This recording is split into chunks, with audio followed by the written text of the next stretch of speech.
Alright, I'm going to go through my entire touch IC repair process, okay? So I get the device in, right? First thing I always do is I just kind of twist it a little bit. And let's see. You can't really see it on the white background, but let me do this. Okay, so watch this, okay? Now it's not doing it, but there you go. You see it? See a flicker? So you kind of just wiggle it a little bit, look for the flicker, so that confirms touch IC disease and probably not the connector, alright? Step number 1. Next thing I do is disassemble the logic board, which I have here, and I leave the antenna connected. I just take the tape off the back here, and pretty much everything else I just leave intact. One thing to note: these things, this thing right here is one of the Wi-Fi antennas, or maybe 3G antenna. I'm not sure, but they break. The ends of these things break off easily, so just be careful with it, or you can just buy a whole bunch from AliExpress. And then another thing is this right here too. So if you bend this enough, I normally just take it off now, just because if you logic board kind of sits like, I don't know if you can see it, but it kind of sits like this, okay? And you have to bend this wire backwards in order to get the logic board out. Well, when you bend this wire here, let me switch to the other camera here. Alright, so this is the Wi-Fi antenna here, and so this thing, it's held in place by some epoxy.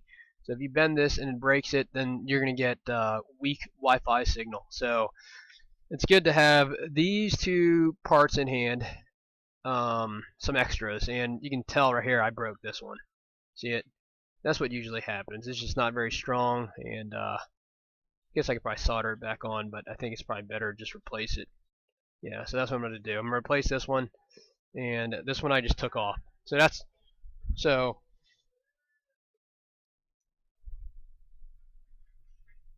alright, so logic board is ready. There we go right there. I am no longer using Kapton, although I probably should, because I had one with a Wi-Fi issue, which resolved itself after a little bit, but I don't like seeing a grayed out Wi-Fi after I'm done, so I'm going to put a little bit of Kapton on it, along with the heatsink, and I'm also going to do it near the PMIC here, just like that, so that I'm not messing with airflow. Okay, just like that, alright? So I got my hot air gun here set to 450 degrees Celsius, and I'm going to torch it. I'm just going to remove both of them this time. Same time, because I'm pretty confident with my pretty confident now with removing these things and putting them back on, that I'll know that there's something wrong with one of them if during the process and not after I start it up and stuff.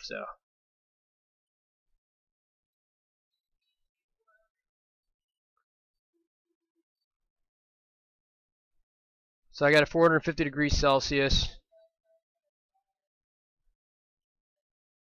Probably going to be different for your hot air gun.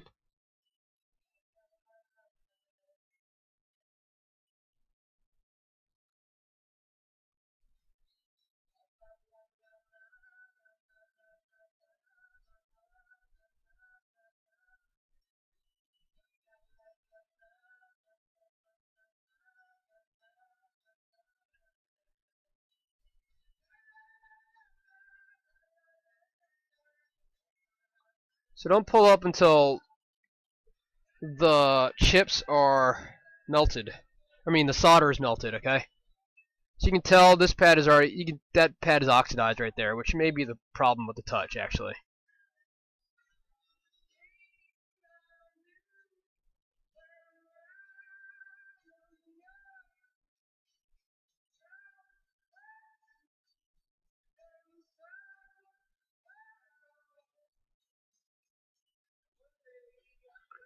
Just be careful lifting the chips.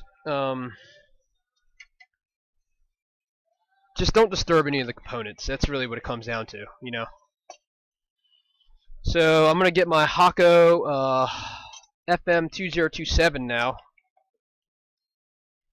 and I'm going to clean off the pads real quick. Turn on my fume extractor.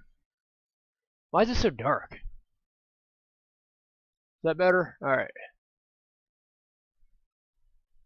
So I am currently using Amtech. Can you see it? Amtech 4300 LF. This is a water soluble flux, which I went to the Amtech website and they said that you can leave it on the board for some instances,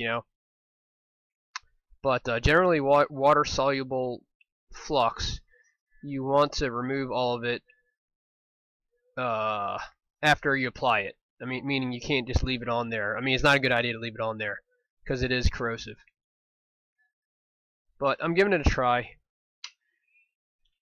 I mean, it says the same thing for the Amtech NC559.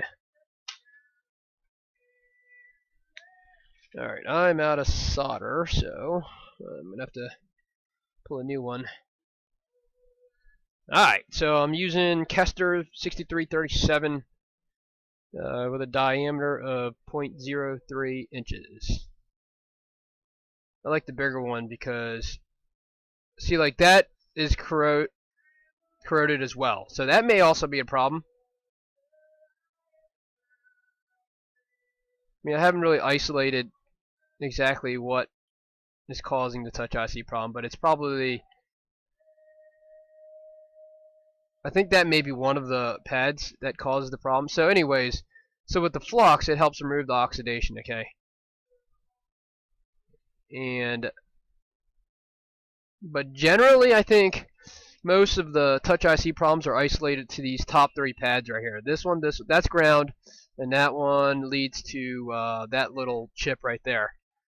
So I think the majority of the problems are isolated. So anyways, just make sure you remove the corrosion. I've experimented quite a bit with see, I feel like this Amtech 4300 helps remove the corrosion a lot better than anything else I've used.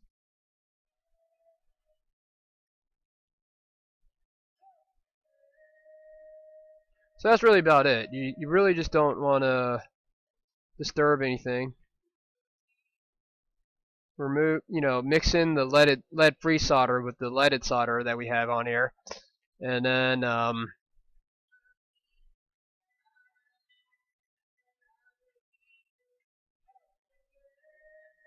so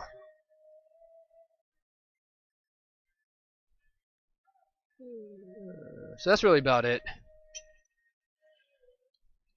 So let's clean it up now.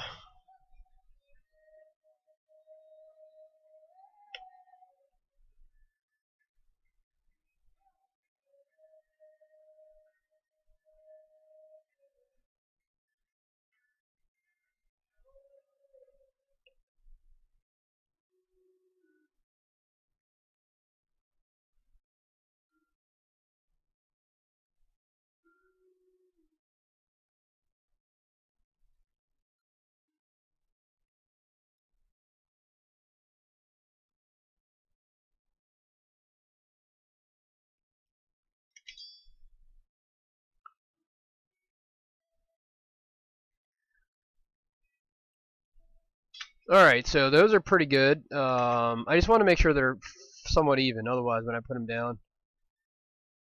And these are NC pads, I think. Okay. So, I've tried many different methods, and I've tested a lot of things, and I've even run a jumper from here to here and here to here, even when the pads have not been pulled, to see if that helps. And I feel like the only thing that really helps is actually the metal shield that you put on the back after that Touch IC is done. So that's probably the most efficient thing. But anyways, I'm gonna go through that right now. The other thing I've tried also doing was cleaning off the pads, getting a nice, wicking the pads, and I think, I'm not sure if that helps or not. Is it worth the time? Probably. But I haven't really noticed a dramatic decrease in warranty repairs for me wicking the pad, versus not wicking it, and just leaving this little bead on. So I'm not gonna do it for this one. Reballed versus new chip. Which one's better? Again, the warranty repairs still come in reballed, non-reballed. So, I mean, obviously using a new chip is easier than reballing it, you know. But if I use a new chip, I want to make sure I wick the pads, okay? So I think what I'm going to do for this one is reball. Because it's not the chip that's the problem. So let's just reball these two and then reuse these chips.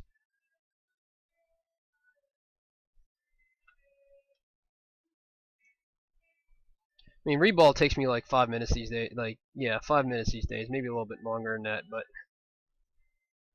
you don't have to worry about running out of chips, though, even though chips are pretty cheap.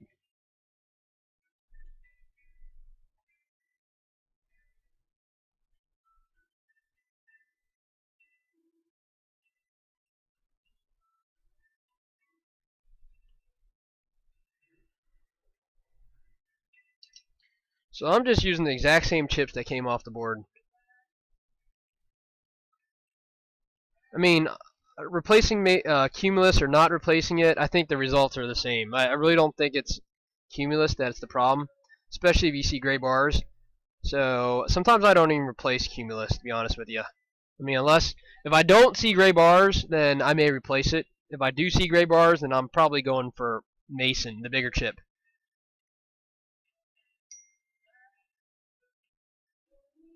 It's almost always Mason, and it's almost always those pads, those handful of pads that you can see oxidation on.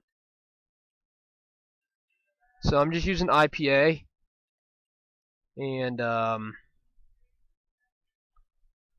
just cleaning this off right here, cleaning the flux off, and then I'm gonna reball it with my stencil.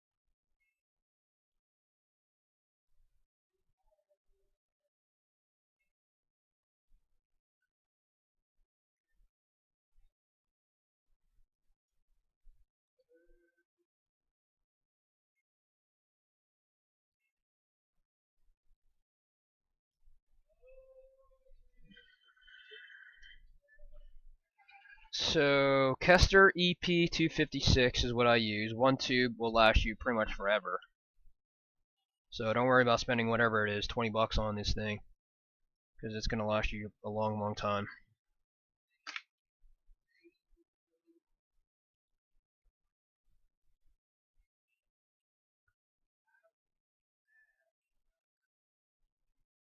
And I have stopped using that SRA Tachyflux, which was really causing me some issues. But make sure you use good flux too.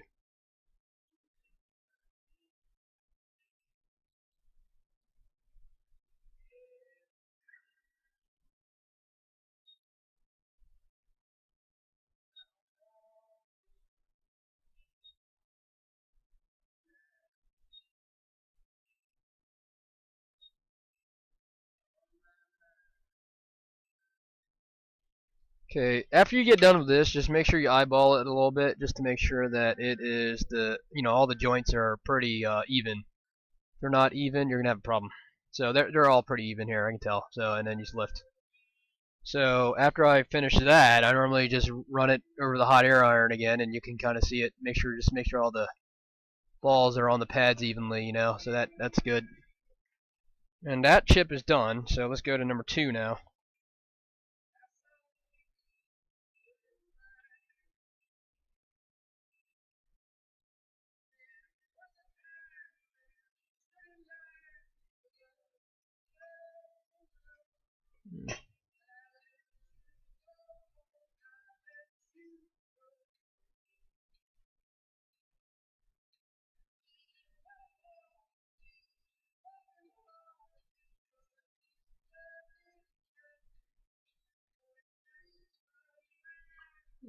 Got some gunk on my stencil here.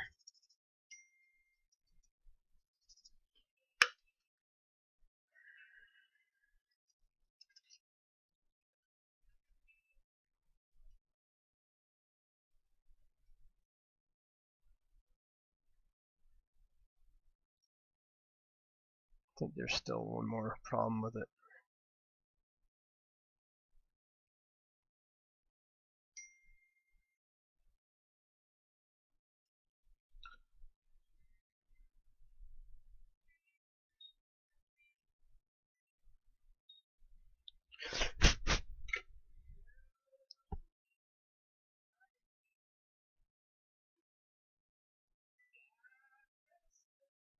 I got a dirty stencil, man.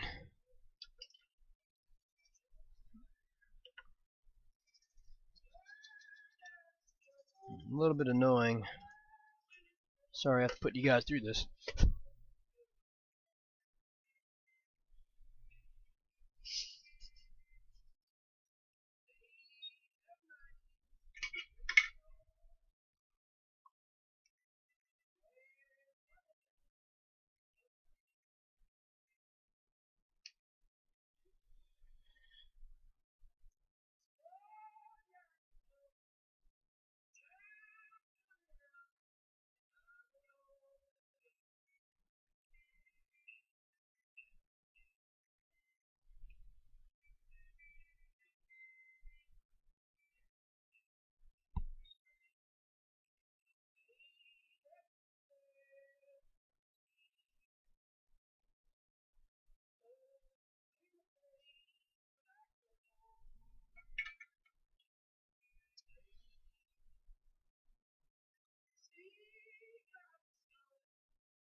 I'm gonna do this one again because the top.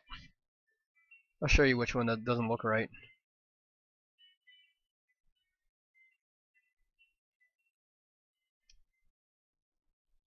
This one doesn't really look right.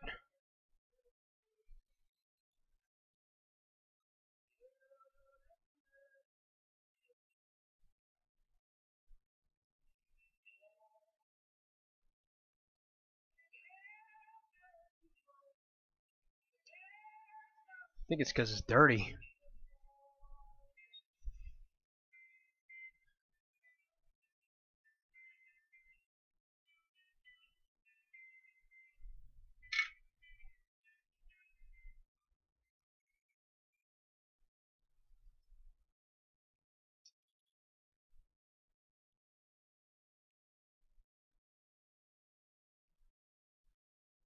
What did I say? It took me like 5 minutes to reball. What is this, like 15 now?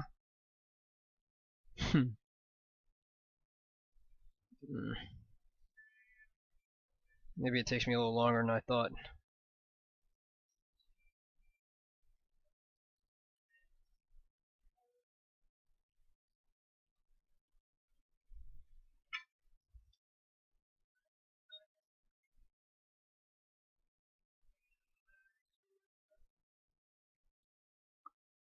Definitely not my best reball job, but I think that'll be fine.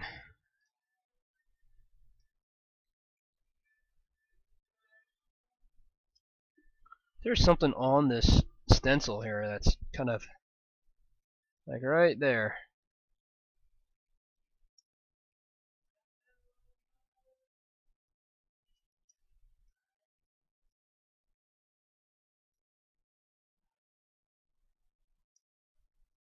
What the hell is this shit, man?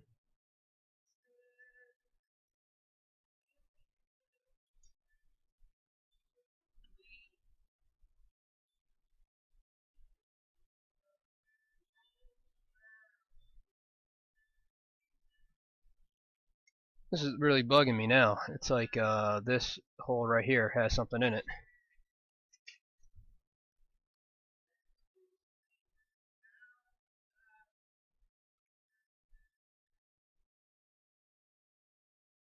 The whole thing is like jacked up.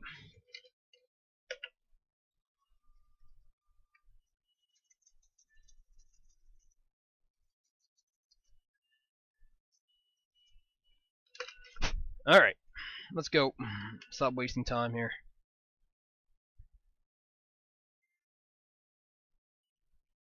So we're looking at 20 minutes now. Alright. So let's put Cumulus on first.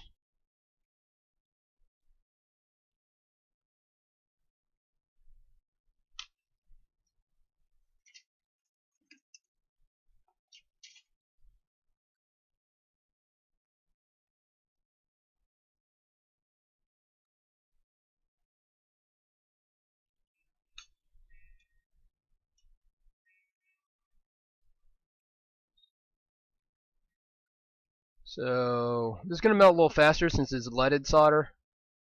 So just make sure that, what I like to do is kind of heat it so that it melts a little bit, gets on some of the pads below, so it holds it tight.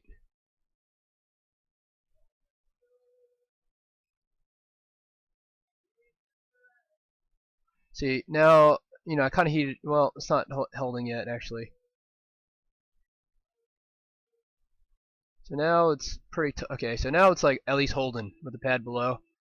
And then I just kind of heat it after that. You don't want to heat it, you don't want to apply too much air because it's going to blow around and then it's going to move, but there you go. Once you get it set, you're pretty much good. You can just kind of let the heat do the rest of the work. And then if you're uncertain, you just kind of nudge it a little bit.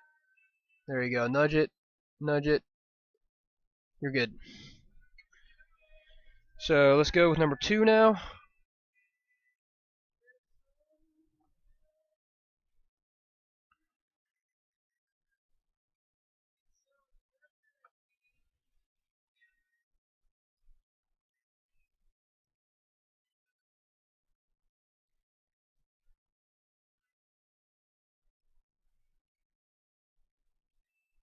Make sure the dot is here and the dot is that a dot right there?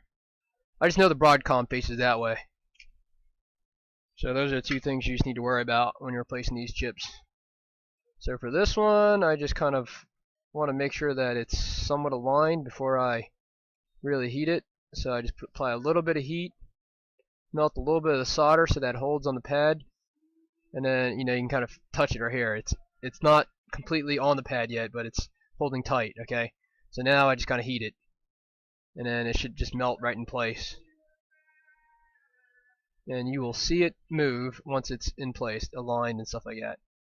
Alright, so there you go. Make sure it's heated thoroughly and everything's melted. And then kind of back off on the heat a little bit. Once you, so there it goes. Just make sure all the, so that's good. Alright. And then I just kind of wait a little bit until it's kind of, it's a little bit cooler, and then I'll wipe it off with some IPA. I just want to make sure that the solder joints are good.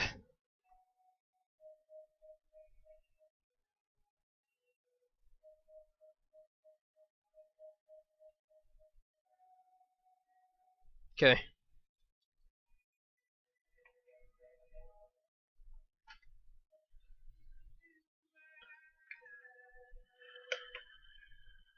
I know you can't see this.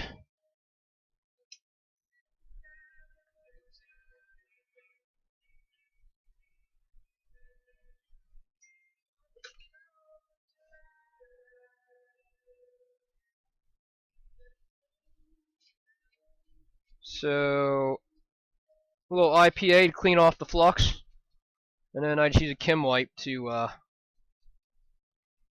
kind of wipe it off a little bit. And there you have it. Sometimes I'll blow it, but let's test it real quick first.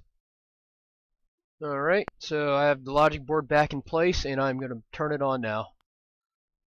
And it's always a good sign when the Apple logo comes on with no lines.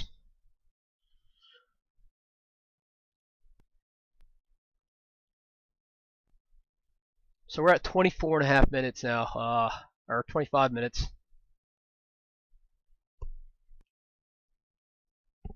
It may be better to just use the pre-balled chips. I really don't think it's a huge difference. Alright, so oops.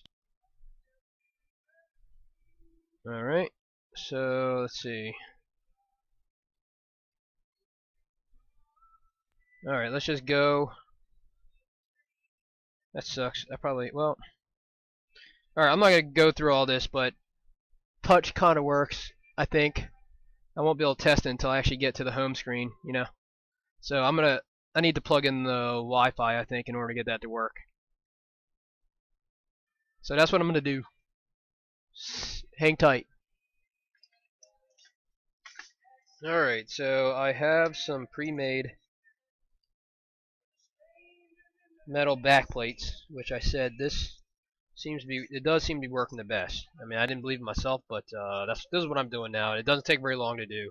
So here's my little backplate here that I cut from, I think this is an iPad shield. It's pretty rigid actually, so I just cut it, and I put I cut the black piece of tape here a little bit, just the sides of it, so that I can get to the metal. Then I leave it on, and then I just kind of do this. And I'm going to switch over to the other thing now. So not a whole lot to it, just solder it on.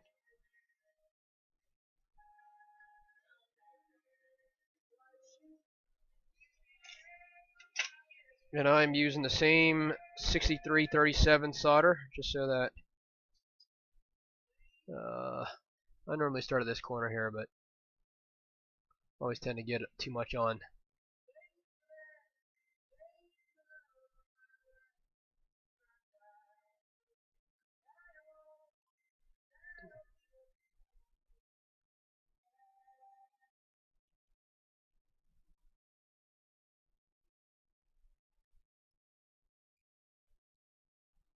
Just like that.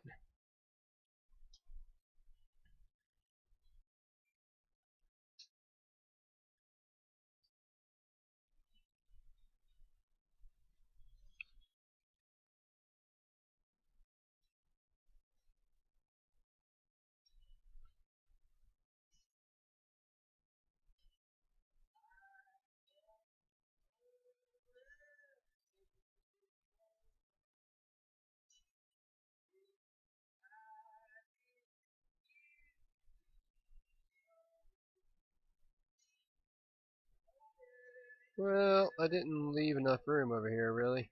Sucks.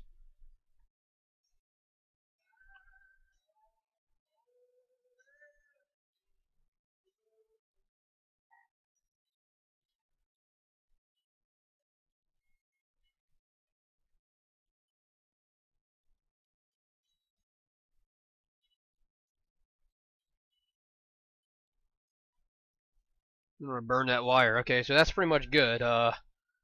Let me just wick away a little bit of this crap right here, because I don't want it pushing up on it.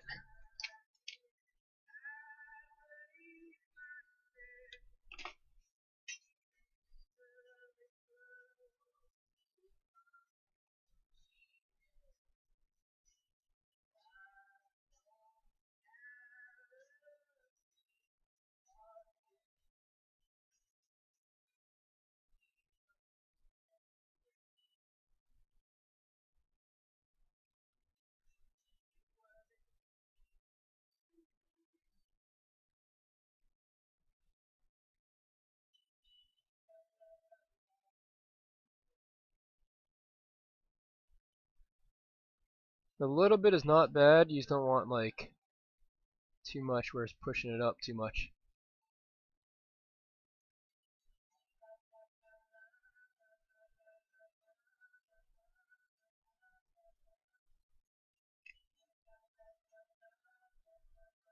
Alright, that's good.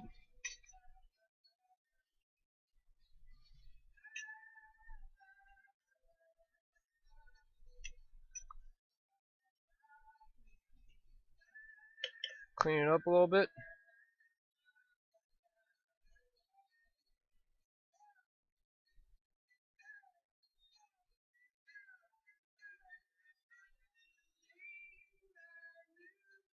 Alright, that's pretty much it. So there's your shield.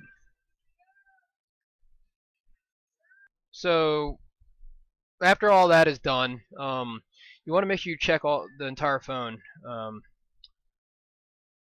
specifically the proximity sensor, because the little components below the FPC. Hold on, show you.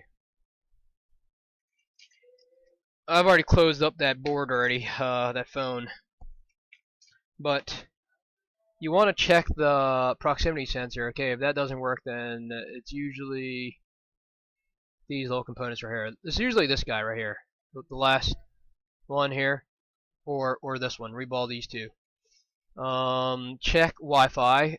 In my case, the Wi-Fi was grayed out when I initially started it, but it took maybe 15 minutes for the Wi-Fi to come back. So normally you can just leave it be, and it'll come back. What else? Cameras, both cameras. I don't really usually have problems with cameras. The only time I have a problem is when physically the front camera assembly is not working or something like that. Then that just needs to be replaced. Check both cameras. Check Wi-Fi. Check proximity sensor, and just check the air speaker and stuff like that. And once all that stuff checks out, then you're pretty much good to go. So that's really about it. All right.